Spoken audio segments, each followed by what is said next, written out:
ఈరోజు మన కోటన అర్థశాస్త్రంలో 4వ అధికారంలో అధ్యాయం 6లో అందులో 10వ దాని గురించి తెలుసుకోబోతున్నాం. ఏలైన చతుష్పాత్తులను ద్విపాత్తులను కూడా రూపమందును గుర్తులందును పోలిక ఉన్నది. ఇట్టి సందర్భంలో ఒకటే జన్మస్థలమునందు గల మూల ద్రవ్యము నుండి ఒకే పనివాడు తయారు చేసిన కుప్యములలోను ఆభరణములలోను వస్తు సామాగ్రిలోను ఎక్కువ పోలికలు ఉండడంలో ఆశ్చర్యమేమి?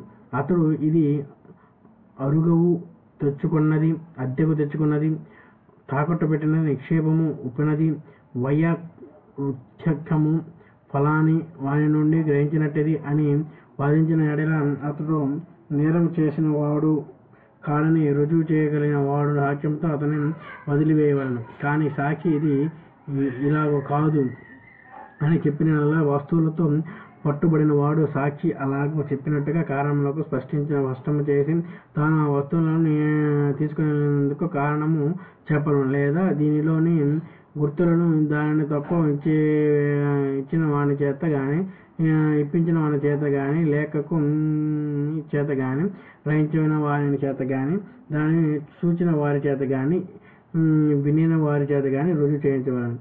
వదిలివేసినట్టు పోయిన తర్వాత లభించినట్టు వస్తువు విషయంలో దేశకాల సంపాదనములకు సంబంధించిన ఆధారములకు సహాయమున పరిష్కారం జరగవలను. ఇట్టి ఆధారం లేనప్పుడు అతడు దాని బదులుకొని దాని అమూల్యముతో సమానముకు దండమును చెల్లించవలను. లేని ఎడల అతడు స్థేయ దండమునకు పాత్రుడగు. ఇది వస్తువులతో పట్టుకుంటాం. దొంగలించిన సమయంలో పట్టుకొనటం.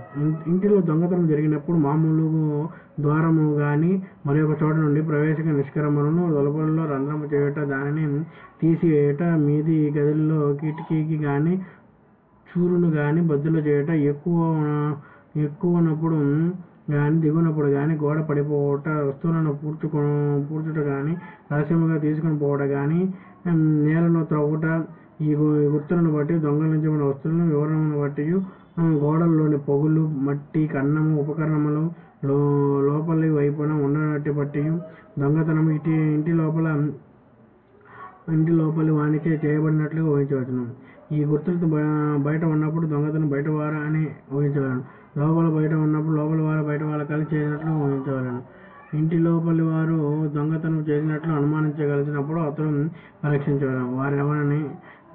వారెవరైనా దగ్గర బంధుత్వం గలవాడను, వ్యసనములలో చిక్కుకున్నవాడను, కూరులతోనూ సహచరించిన వాడు, దొంగతనం చేయుట ఉపకరించి పనిముట్లు కల పురుషుడు, లేదా దరిద్రమునకు చెందినట్టు మరి ఒకరితో సంబంధం కలిగినప్పుడు స్త్రీ, లేదా అట్టి ప్రవర్తనలు గలవాడను, అత్యధికముగా నిద్రపోవాడను, నిద్రను పనవలిన వాడను, ఆవేదనము పొందేవాడను, శుష్కించినట్టు మారినట్టు స్వరము మోచకము కలవాడను, స్థిమితములు కాని వాడను, అత్యధికముగా ప్రలాపించిన వాడను, పైకి ఎక్కువట వలన కరుడు కట్టిన అవమానములు గలవాడను, ముచ్చులతో కూడినట్టు కరుగుడు కలిగట్టి వాడి చేతులు ప్రమాదంలో కలవాడను, దుమ్ముతో నిండినట్టు కానీ కత్తిరించినట్టు కానీ వంగినట్టు కానీ వెంట్రుకలు గోళ్ళు కలవాడను, పూర్తిగా స్నానము లేపనము కలవాడను,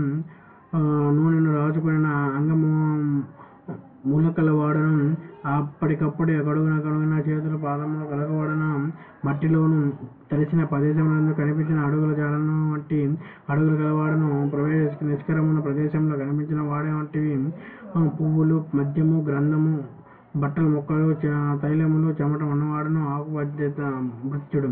ఎట్టివాడు దొంగ అని గాని వ్యభిచార అని గాని పట్టించుకునదగినవాడు.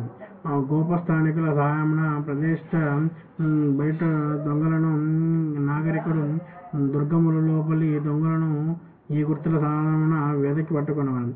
ఇది కంఠశోధకుడు 4వ అధికారంలో అనుసరించబడిన దొంగలించిన వస్తువులతో దొంగలించిన సమయంలోను పట్టుకుని అనే 6వ అధ్యాయం.